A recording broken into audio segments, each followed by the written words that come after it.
উঠিছে বাতৰি মাছলৈ কামপুৰত বন বিষয়াক ধন দাবী কৰি গ্ৰেপ্তাৰ হ'ল এজন লোক নিজকে এটা ৱেব পৰ্টেলৰ সাংবাদিক বুলি কোৱা ৰখিয়ে আটক কৰা লোকজন হৈছে কামপুৰৰ চাংচকীৰ কুশল মেধি দীৰ্ঘদিন ধৰি কামপুৰ আঞ্চলিক বন বিষয়াৰ লগতে বন কৰ্মীক লোকজনে ধাৰাবাহিকভাৱে ধন দাবী কৰি অহাৰ গুৰুতৰ অভিযোগ উত্থাপন হৈছে দাবী কৰা ধন নিদিলে ভাবুকি প্ৰদান কৰিছিল বন বিষয়াৰ লগতে বন কৰ্মীক অৱশেষত বন বিষয়াগৰাকীয়ে কামপুৰ আৰক্ষী থানাত এজাহাৰ দাখিল কৰে আৰু এই এজাহাৰৰ ভিত্তিতে কামপুৰ আৰক্ষীয়ে গ্ৰেপ্তাৰ কৰে কুশল মেধিক ঘটনা সন্দৰ্ভত কামপুৰ আৰক্ষী থানাত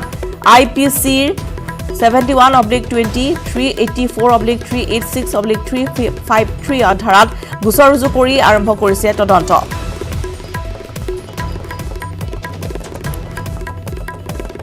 বন বিষয়াক ধন দাবী কৰি কামপুৰত ইতিমধ্যে এগৰাকী ব্যক্তি আটক হৈছে আৰু নিজকে ৱেব পৰ্টেলৰ সাংবাদিক বুলি চিনাক্ত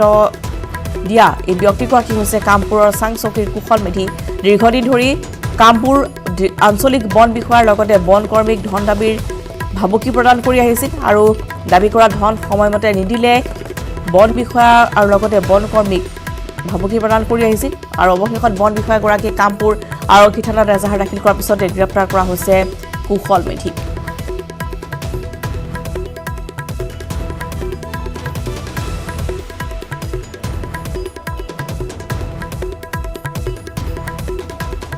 যোৱা 22 এপ্ৰিল 2020 তাৰিখে চাংচুকীৰ শ্ৰী কুশল মেধি পিতা নৰম মেধি নামত এখন এফআইআৰ কামপুৰ থানাত লজ কৰিছিল তাৰে কাৰণ মানে তেওঁ বহু সময়ত মোকো ফোন কৰি তেওঁ ল'ৰা ছোৱালী পঢ়িবৰ স্কুল পঠাবৰ কাৰণে হোষ্টেলৰ ফিজ তেনেকৈ মোক কিবা তেওঁৰ কাৰণে মোক বিচাৰি থাকে মই হিউমেনিটি মানৱিকতাৰ খাতিৰত মোৰ বহুত ষ্টাফ থ্ৰু দি মই কেতিয়াবা 2000 তেওঁ দান হিচাপে যিহেতু ল'ৰা ছোৱালী সকলো ভগৱান স্বৰূপ তেওঁ মানে সেইবিলাক বাৰে বাৰে দান হিচাপে লোৱা স্বত্তেও ই আমাক বিভিন্ন অজুহাত দেখাই দি ষ্টাফক ফোন কৰে কিবা ধমকি দিয়ে কিবা কৰে এনেকৈ ব্লেকমেইলিং ষ্টাফ ব্লেকমেইলিং আমাৰ ওপৰত কৰিবলৈ যায় ইফালে বৰঝাৰ বিমান বন্দৰৰ শুল্ক বিভাগৰ অভিযানত জব্দ কৰা হৈছে 20 লক্ষাধিক টকা মূল্যৰ বিদেশী চিগাৰেট এয়াৰ এছিয়া বিমানেৰে প্ৰায় 950টা পেকেটৰ বান্ডল ইম্ফলৰ পৰা দিল্লীলৈ অবৈধভাৱে সৰবৰাহৰ যুঁজা কৰোতে বিমান বন্দৰৰ শুল্ক বিভাগৰ তালাচীত জব্দ হয় এই বৃহৎ পৰিমাণৰ চিগাৰেট ঘটনা সন্দৰ্ভত শুল্ক বিভাগে অধিক তথ্যৰ বাবে অনুসন্ধান অব্যাহত ৰাখিছে ৰজনাও যে বৰঝাৰ বিমান বন্দৰৰ শুল্ক বিভাগৰ অভিযানত 20 লক্ষাধিক টকা মূল্যৰ বিদেশী চিগাৰেট ইতিমধ্যে জব্দ কৰা হৈছে এয়াৰ এছিয়া বিমানেৰে প্ৰায় 950টা পেকেটৰ বান্ডল ইম্ফলৰ পৰা দিল্লীলৈ অবৈধভাৱে সৰবৰাহৰ যুঁজা কৰোতে বিমান বন্দৰ কৰ্তৃপক্ষই ইতিমধ্যে বিমান বন্দৰ শুল্ক বিভাগৰ তালাচীত জব্দ কৰা হৈছে বৃহৎ পৰিমাণৰ চিগাৰেট ঘটনা সন্দৰ্ভত শুল্ক বিভাগে অধিক তথ্যৰ বাবে অনুসন্ধান অব্যাহত ৰাখিছে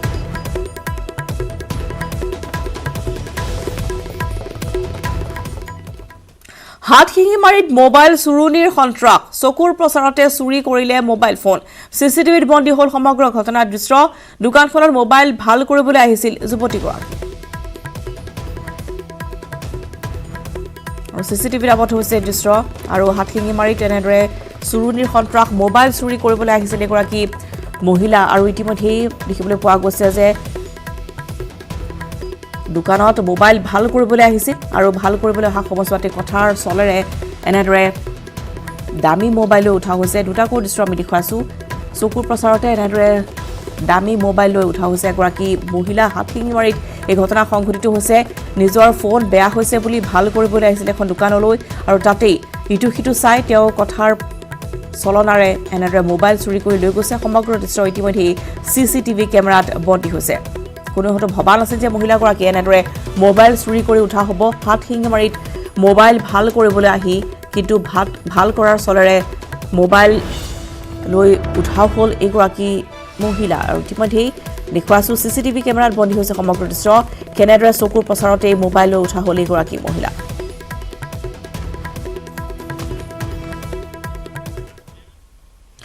ৰোগীৰ শুশ্ৰূষাৰ বাবে উৎসৰ্গিত এটা জীৱন মণিপুৰৰ ডক্টৰ উত্থানৰ বাবে গৌৰৱান্বিত মানৱ জাতি চাহক মণিপুৰৰ এগৰাকী চিকিৎসক মানৱ সেৱাৰ এই অবিশ্বাস্য কাহিনী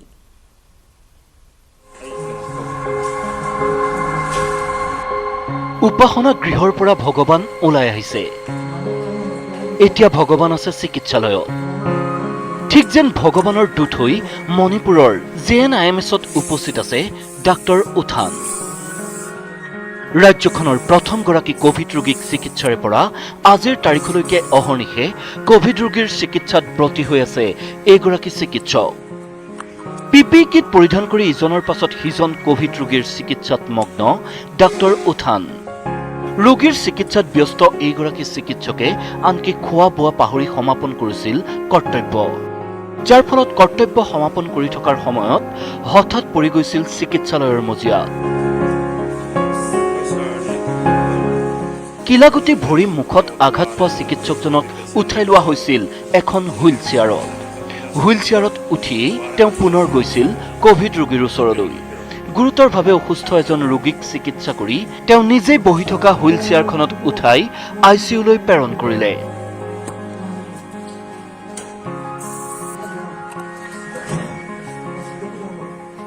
চিকিৎসকজনৰ এই কৰ্তব্যনিষ্ঠাৰ ভিডিঅ' ভাইৰেল হৈছে ছ'চিয়েল মিডিয়াত কোভিড যোদ্ধা ডাক্তৰ উথানক লৈ এতিয়া গৌৰৱান্বিত মণিপুৰবাসী ইম্ফলৰ পৰা এন্থেম Biswajit Medhi news 18 Assam north east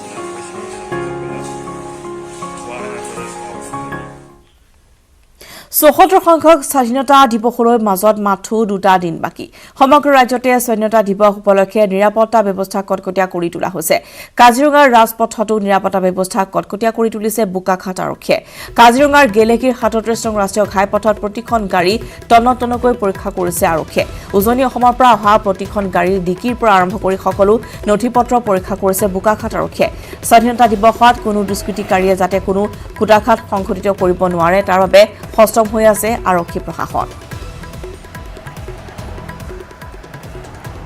আগন্তুক সন্দৰ্ভত কাজিৰঙাৰ পৰা বিতুপন বৰাৰ এক প্ৰতিবেদন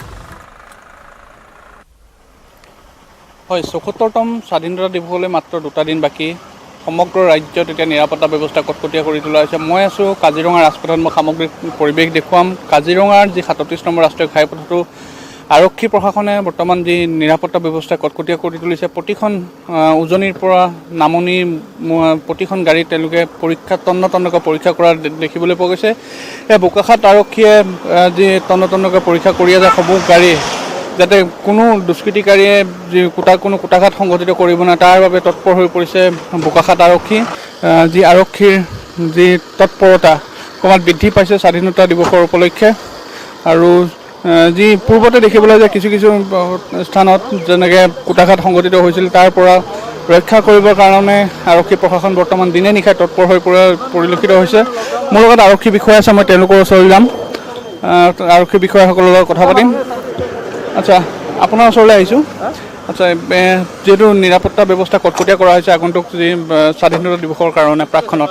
কি ক'ব এই সন্দৰ্ভত আমাকতো ওপৰৱালা অফিচাৰটো আপোনাৰ চেকিঙত দিছে আমি চেকিঙেই কৰি আছোঁ আমাৰ কাম চেকিং কৰা প্ৰতিখন গাড়ীত প্ৰায়ে গাড়ী চেকিং আছে চব গাড়ী সৰু ডাঙৰ প্ৰায়ে চেকিং কৰি আছোঁ যিহেতু পূৰ্বতে দেখিবলৈ পোৱা যায় বিভিন্ন স্থানত কুটাঘাত সংঘটিত হয় দুষ্কৃতিকাৰীয়ে বিভিন্ন সামগ্ৰী কঢ়িয়াই নিয়া পৰিলক্ষিত হয় তেনেধৰণৰ কিবা ঘটনা হৈছে নেকি বা কিবা পাইছে নেকি ইয়াত নাই পোৱা আমি একো পোৱা নাই আমি এতিয়া বৰ্তমানলৈকে এতিয়া একো পোৱা নাই বোকাখাট আৰক্ষী মই তাকে হয় নিশ্চয়কৈ মই দেখুৱাই আছোঁ এই সামগ্ৰিক দৃশ্য যে বোকাখাট আৰক্ষীয়ে ইতিমধ্যে প্ৰতিখন গাড়ীত তন্নতন্নকৈ পৰীক্ষা কৰি থকা পৰিলক্ষিত হৈছে উজনিৰ পৰা যি নামনি সকলো গাড়ী আচলতে পৰীক্ষা কৰি আছে যিহেতু সমগ্ৰ অসমতে বৰ্তমান যি পৰীক্ষা চলি আছে সকলো গাড়ীৰ নথিপত্ৰৰ পৰা আদি কৰি সকলো সামগ্ৰী তেওঁলোকে পৰীক্ষা কৰিছে ডিকিৰ পৰা ধৰি সকলো স্থানত তেওঁলোকে পৰীক্ষা কৰিবলগীয়া বাধ্য হৈছে কাৰণ পূৰ্বতে যিসমূহ কুটাঘাত সংঘটিত হৈছে সেই কুটাঘাতসমূহৰ পৰা পৰিত্ৰাণ পাবৰ কাৰণে ৰাজ্যবাসীক পৰিত্ৰাণ দিবৰ কাৰণে দিনে নিশাই এতিয়া আৰক্ষী প্ৰশাসন ব্যস্ত হৈ পৰিছে আৰু এনেদৰে এতিয়া ব্যস্ত হৈ পৰিছে আৰক্ষী প্ৰশাসন স্বাধীনতা দিৱসলৈ মাজত মাত্ৰ 2টা দিন কৰোনা গণসংক্ৰমণৰ প্ৰতি লক্ষ্য ৰাখি এইবাৰ স্বাধীনতা দিৱস বিশেষ প্ৰস্তুতি নাই দৰং জিলা প্ৰশাসনৰ তথাপিও স্বাধীনতা দিৱস উপলক্ষে মংগলদৈ কছাৰী ময়দান সাজু কৰিছে দৰং জিলা প্ৰশাসনে চিচিটিভি স্থাপন কৰা হৈছে কছাৰী ময়দানত আটকধুনীয়াকৈ সজা পৰাই তুলিছে কছাৰী ময়দান আনফালে পেৰেডৰ অনুশীলনত ব্যস্ত আৰক্ষী লোকসকল সামাজিক দূৰত্ব বৰ্তাই ৰাখি মুখত মাস্ক পৰিধান কৰি পেৰেডৰ অনুশীলন আৰক্ষীৰ লোকসকলৰ আনবাৰৰ দৰে এইবাৰ মহাবিদ্যালয় বিদ্যালয় ছাত্ৰ ছাত্ৰী স্কাউট গাইড NCC ছাত্ৰ ছাত্ৰীসকলে পেৰেডত অংশগ্ৰহণ নকৰে স্বাধীনতা দিৱসৰ দিনটোত কম সংখ্যক লোকৰ উপস্থিতিত দূৰত্ব বৰ্তাই ৰাখি স্বাধীনতা দিৱস পালন কৰিবলৈ সাজু হৈছে দৰং জিলা প্ৰশাসন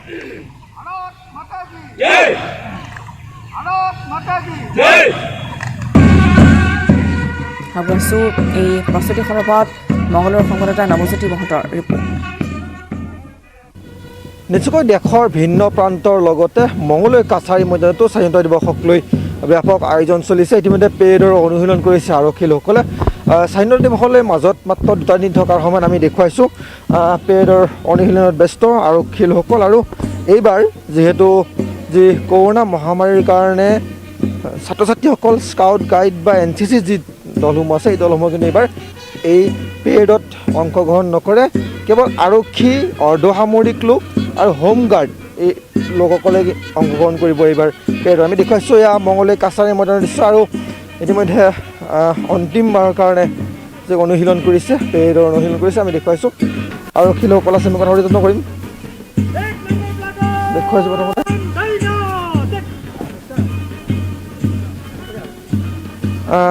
কি ক'ব যিহেতু কিমানটা টিম আছে আপোনালোকৰ কিমানটা টিম আছে আপোনালোকৰ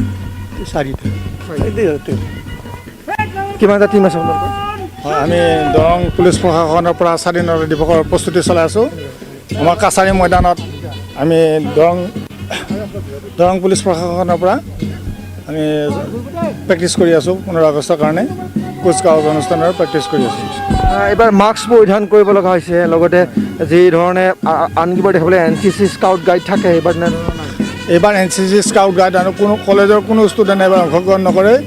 কাৰণ ক'ভিড মহামাৰীৰ প্ৰতি লক্ষ্য ৰাখি আমাৰ পুলিচ প্ৰশাসনে অকল এইটো অংশগ্ৰহণ কৰিব আৰু আমাৰ পুলিচ প্ৰশাসনৰ প্ৰত্যেকজন মানুহে ছ'চিয়েল ডিষ্টেঞ্চ মেইনটেইন কৰিছে আৰু মাস্ক পৰিধান কৰি পেৰেডত অংশগ্ৰহণ কৰিছে কিমানটা দল থাকিব আমাৰ 4টা দল থাকিব আমাৰ দৰং পুলিচ প্ৰশাসনৰ পৰা 3টা আৰু হোমগাৰ্ডৰ পৰা এটা পাৰ্টি থাকিব এইবাৰ যি সাংস্কৃতিক অনুষ্ঠান সেইবোৰ নাথাকে সাংস্কৃতিক অনুষ্ঠান কোনো নাথাকে এইবাৰ এইটো বৰ্জন কৰিছে COVID-19ৰ মহামাৰীৰ কাৰণে এইটো বৰ্জন কৰা হৈছে এইবাৰ বিশেষকৈ আমি দেখুৱাইছোঁ আৰক্ষী দল আমি ইতিমধ্যে উল্লেখ কৰিছোঁ যিহেতু আন বছৰৰ দৰে এই বছৰ যি স্বাধীনতা দিৱস পালন কৰে সেই ধৰণৰ এইবাৰ স্বাধীনতা দিৱস পালন কৰা নহ'ব এইবাৰ সামাজিক দূৰত্ব বজাই ৰাখি মাস্ক পৰিধান কৰি আৰক্ষী লোকসকলে মাৰ্চ পাষ্টৰ অনুশীলন কৰিছে পেৰেডৰ অনুশীলন কৰিছে আৰু স্বাধীনতা দিৱসৰ দিনটোতো এইবাৰ কিন্তু যি ধৰণে আন বছৰ দেখিবলৈ পোৱা যায় সাংস্কৃতিক অনুষ্ঠান পৰিৱেশন কৰা হয় আৰু লগতে যি বিভিন্ন দল স্কাউট গাইড NCCৰ যিসকল লোক আছে তেওঁলোকে অংশগ্ৰহণ কৰে বিদ্যালয় মহাবিদ্যালয় ছাত্ৰ ছাত্ৰী অংশগ্ৰহণ কৰে পেৰেডত কিন্তু এইবাৰ এই পৰিৱেশ নহ'ব কৰোনা মহামাৰীৰ কাৰণে এইবাৰ অনুষ্ঠিতভাৱে স্বাধীনতা দিৱস পালন কৰাৰ কাৰণে যোজনা চলাইছে দৰং জিলা প্ৰশাসন বাতৰি পুনৰ সময় হৈছে আনটিসমূহ বাণিজ্যিক বিৰতি বাতৰি শেষ অংশলৈ তিয়কৰ জ্যেষ্ঠ সাংবাদিক মৃদুল বৰুৱাৰ মৃত্যু দীৰ্ঘদিন ধৰি যকৃতজনিত ৰোগত আক্ৰান্ত হৈ আছিল বৰুৱা যোৰহাট খ্ৰীষ্টিয়ান মিছন হস্পিটেলত মৃত্যু হৈছে সাংবাদিকগৰাকীৰ যোৰহাটৰ বিভিন্ন দল সংগঠনে ইতিমধ্যে ক্ষোভ ব্যক্ত কৰিছে আমি পুনৰবাৰ জনাইছোঁ তিয়কৰ জ্যেষ্ঠ সাংবাদিক মৃদুল বৰুৱাৰ মৃত্যু দীৰ্ঘদিন ধৰি যকৃতজনিত ৰোগত আক্ৰান্ত হৈ আছিল সাংবাদিকগৰাকী আৰু যোৰহাট খ্ৰীষ্টিয়ান মিছন হস্পিটেলত মৃত্যু হৈছে সাংবাদিকগৰাকীৰ আৰু ইতিমধ্যে তেওঁৰ মৃত্যুত যোৰহাটৰ বিভিন্ন দল সংগঠনে ক্ষোভ ব্যক্ত কৰিছে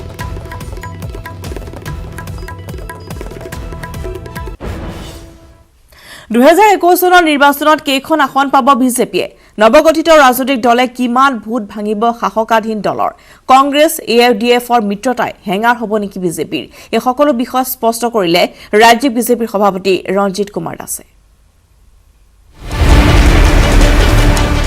সৰকাৰটো আমাৰই হবে তো নিশ্চিত হবে নতুন জিলাত পুৰণি বচন 2021ত বিজেপিয়ে পুনৰ গঠন কৰিব চৰকাৰ নৱগঠিত দলে কাঢ়ি নিব নোৱাৰে এটাও ভোট বজালিত ক'লে ৰাজ্যিক সভাপতি ৰঞ্জিত কুমাৰ দাসে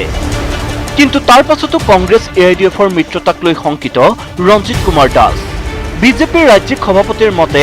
কংগ্ৰেছ AIUDFৰ মিত্ৰতা হলে নামনি আৰু মধ্য অসমত সৃষ্টি হ'ব ভয়ংকৰ পৰিস্থিতিৰ UDF আৰু কংগ্ৰেছৰ মিত্ৰতাৰ ফলত ভয়ংকৰ দিন আহিব অসমত নামনি অসমত ভয়ংকৰ দিন আহিব সৰকাৰটো আমাৰই হবে তো নিশ্চিত হবে কংগ্ৰেছ এআইডিএফৰ মিত্ৰতাৰ প্ৰসংগত ৰঞ্জিত কুমাৰ দাসে উল্লেখ কৰিলে প্ৰাক্তন মুখ্যমন্ত্ৰী হিতেশ্বৰ শইকীয়াৰ কথা। বিজেপি সভাপতিৰ মতে তাহানিতে অসমত 25 লাখ বিদেশী থকা বুলি মন্তব্য কৰিছিল হিতেশ্বৰ শইকীয়াই। কিন্তু একাংশ কংগ্ৰেছী বিধায়কৰ হেঁচাত 5 মিনিটৰ ভিতৰতে বাধ্য হৈ ভাষ্য সলাইছিল হিতেশ্বৰ শইকীয়াই। যিহেতু হিতেশ্বৰ শইকীয়া ডাঙৰীয়া যেতিয়া মুখ্যমন্ত্ৰী আছিলে তেখেতে বেচেৰাই কৈছিলে যে অসমত বোধহয় 25 লাখমান বাংলাদেশী আছে। লগে লগে সেই সময়ত কংগ্ৰেছৰ কিছু বিধায়কে কৈছিলে যে আপুনি এই বক্তব্যটো পৰিহাৰ কৰক, আজি পৰিহাৰ নকৰে তেতিয়া 5 মিনিটত আপোনাৰ চৰকাৰ আমি গিৰাই দিম। আৰু তেতিয়া তেখেতে 5 মিনিট পিছতে সেই বক্তব্য পৰিহাৰ কৰিছিলে। ৰঞ্জিত কুমাৰ দাসৰ মতে এতিয়া অধিক ভয়ংকৰ হৈছে পৰিস্থিতি। এই পৰিস্থিতিত অবৈধ নাগৰিকে নিয়ন্ত্ৰণ কৰিব কংগ্ৰেছ এআইডিএফৰ মিত্ৰতাক। এই আশংকাৰ পাছতো 84 লাখ ভোটাৰে পৰৱৰ্তী চৰকাৰ গঠন কৰিব বুলি কনফিডেণ্ট বিজেপিৰ ৰাজ্যিক সভাপতি। 42 লাখ সদস্যই পৰিয়াল আৰু বন্ধু বান্ধৱৰ পৰা এটাকৈ ভোট গোটাব পাৰিলেই পৰৱৰ্তী চৰকাৰো হ'ব বিজেপিৰ। আমি যেহেতু ভাৰতীয় জনতা পাৰ্টিৰ 42 লাখ সদস্য আছোঁ, 42 লাখ সদস্যই যদি অতিৰিক্ত এটাকৈ ভোট তেওঁলোকৰ পৰিয়াল বা বন্ধু বান্ধৱৰ পৰা আনে তেতিয়াহ'লে 84 লাখ আমি ভোট আমি পাম। যিহেতু 2 কোটি ভোট আছে, 70% যদি পোল হয় তেতিয়া 1 কোটি 40 লাখ ভোট পোল হ'বগৈ। 1 কোটি 40 লাখ ভোট পোল হোৱাৰ পিছত আমি 84 লাখ যদি ভোটে পাওঁ তেতিয়া সংখ্যাগৰিষ্ঠতা কাট থাকিল। কংগ্ৰেছ এআইডিএফৰ মিত্ৰতাক লৈ শংকিত ৰঞ্জিত কুমাৰ দাসে মুঠেও চিন্তিত নহয় কোনো এটা নৱগঠিত ৰাজনৈতিক দলক লৈ। ৰাজ্যিক বিজেপিৰ সভাপতিৰ মতে নৱগঠিত কোনো এটা দলে বিজেপিৰ পৰা কাঢ়ি নিব নোৱাৰে এটা ভোট। আৰু ইয়াতে যদি কোনোবাই ৰাজনৈতিক দল গঠন কৰে আমি তেওঁলোক আদৰণি জনাইছোঁ, শুভেচ্ছা জনাইছোঁ। আৰু কোনোবাই নতুন দল গঠন কৰিলেও ভাৰতীয় জনতা পাৰ্টিৰ এটা ভোটো ক্ষতি নহয়। আত্মবিশ্বাসী ৰঞ্জিত কুমাৰ দাসে শুভেচ্ছা জনালে কৃষি বিভাগৰ ব্ৰেণ্ড এম্বেচাডৰ জুবিন গাৰ্গক। বিজেপিয়ে সদায় শিল্পীক সন্মান জনাই বুলিও মন্তব্য কৰিলে ৰাজ্যিক সভাপতিগৰাকীয়ে। চৰকাৰে ৰাজনীতি কৰাৰ কথা নাই, তেওঁ এটা আইকন এটা। আমাৰ সংগীত জগতৰ এগৰাকী অন্যতম ব্যক্তি জুবিন গাৰ্গ। গতিকে আমি সেই স্বনামধন্য শিল্পীগৰাকীক আমি সন্মান জনোৱাটো সকলোৰে দৰকাৰ। অকল তেওঁক বুলিয়ে নহয়, জুবিন গাৰ্গে হওক, আমাৰ অভিনেতা যতীন বৰাই হওক বা যিমান গৰাকী আছে, কাৰণ শিল্পী সুলভ মনক আমি সকলোৱে সন্মান জনোৱা উচিত। আৰু ভাৰতীয় জনতা পাৰ্টীয়ে সন্মান জনাই আহিছে। ভাৰতীয় জনতা পাৰ্টীয়ে শিল্পীৰ মাজত বিভাজন কৰি পেলাই একাষৰীয়া কৰাৰ ব্যৱস্থা নাই। অন্য দল সংগঠনে যেনেকুৱাকৈ একাষৰীয়া ব্যৱস্থা কৰে, ভাৰতীয় জনতা পাৰ্টীৰ তেনেকুৱা ব্যৱস্থা নাই। আনুষ্ঠানিকভাৱে বজালী জিলা গঠনৰ ক্ষণত ৰঞ্জিত কুমাৰ দাসৰ মন্তব্যত স্পষ্টকৈ প্ৰকাশ পালে আগন্তুক নিৰ্বাচনত বিজেপিৰ এজেণ্ডা। পাঠালৰ পৰা Dhruvajyoti Talukdar, news 18 Assam north east. এসময়ত বিজেপিৰ সক্ৰিয় সদস্য আছিল তেওঁ। বিজেপিৰ পৰাই সাংসদ হিচাপে নিৰ্বাচিত হৈছিল তেওঁ। কিন্তু কালৰ পাকচক্ৰত আজি তেওঁ কংগ্ৰেছ দলৰ সদস্য। সেইজন প্ৰাক্তন সাংসদৰ মুখত এতিয়া আখৈ ফুটাটি ফুটে বিজেপিৰ বদনাম। বাটৰ পৰা বিদায় লৈছো, তাৰ বাবে আগবঢ়াই থৈ গৈছো এই প্ৰতিবেদন।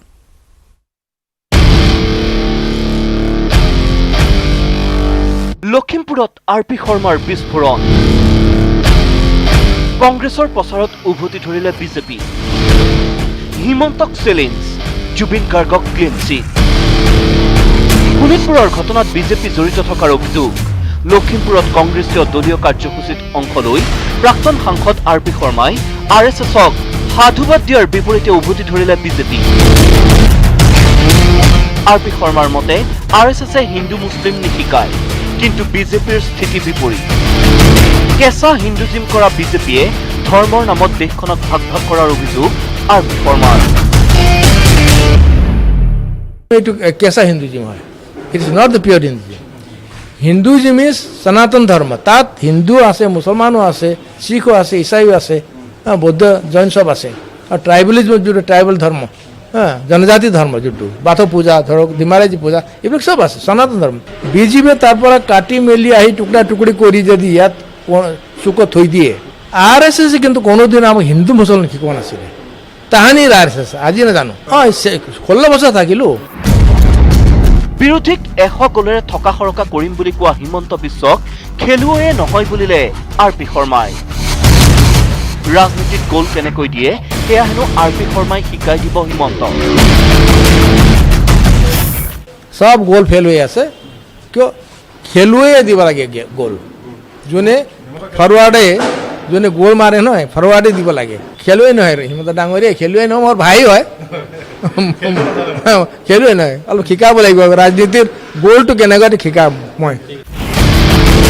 কৃষি বিভাগৰ ব্ৰেণ্ড এম্বেচাডৰ হোৱা জুবিনক বেয়া পোৱা নাই আৰ পি শৰ্মাই শেহতীয়া কাৰ্যকলাপেৰে জুবিন আৰ্থিকভাৱে লাভৱান হ'ব পাৰে বুলি কোৱাৰ পাছতো জুবিনকে সমৰ্থন কৰিলে প্ৰাক্তন সাংসদগৰাকীয়ে জুবিন গাৰ্গ পাতিব পাৰে একো নাই তাত কোনো বেয়া পাব লগা একো নাই কলাকাৰ হয় শিল্পী হয় তেওঁলোকৰ কোনো নাথাকে হা যেনে উকিলৰ ডক্টৰ কোনো জাত নাথাকে হা কোনো পাৰ্টি নাথাকে বিশেষকৈ যেতিয়া আমাৰ তাত ক্লায়েণ্ট আহে আমি কংগ্ৰেছৰ কেছ কৰোঁ বিজেপিৰো কৰোঁ CPM-ৰ কৰোঁ তেনেকৈ জুবিন গাৰ্গ তাত ব্ৰেণ্ড এম্বেচাডৰ হৈছে হা আৰু তেখেতে হয়তো অলপ আৰ্থিকভাৱেও কিবা লাভৱান হ'ব ভাল কথা হ'ব লাগে ৰাম মন্দিৰৰ শিলান্যাসৰ দিনা শোণিতপুৰত সংঘটিত ঘটনাৰ আঁৰত বিজেপিৰ এটা ফৈদ জড়িত থকা বুলি চাঞ্চল্যকৰ মন্তব্য আৰ পি শৰ্মাৰ যদি সঁচাকৈ তদন্ত মুখ্যমন্ত্ৰীয়ে দিছে কোন শক্তি জড়িত আছে তাত বহুতে কয় বিজেপিৰ ভিতৰুৱা শক্তিয়ে জড়িত আছে তাত বিজেপি এইটো কৰাইছে ইচ্ছাকৃতভাৱে কথাৰ পাকেৰে সঁচাক মিছাক সঁচা কৰিব পৰা প্ৰাক্তন সাংসদগৰাকীয়ে দল সলনি কৰাৰ পাছতো অব্যাহত ৰাখিছে নিজৰ স্বভাৱসুলভ ৰসিকতা যি ৰসিকতাৰে মঙলবাৰে আৰ পিয়ে টাৰ্গেট কৰিলে নিজৰে একালৰ সতীৰ্থ আৰু দলক লখিমপুৰৰ পৰা সঞ্জীৱ লাহন নিউজ 18 অসম নৰ্থ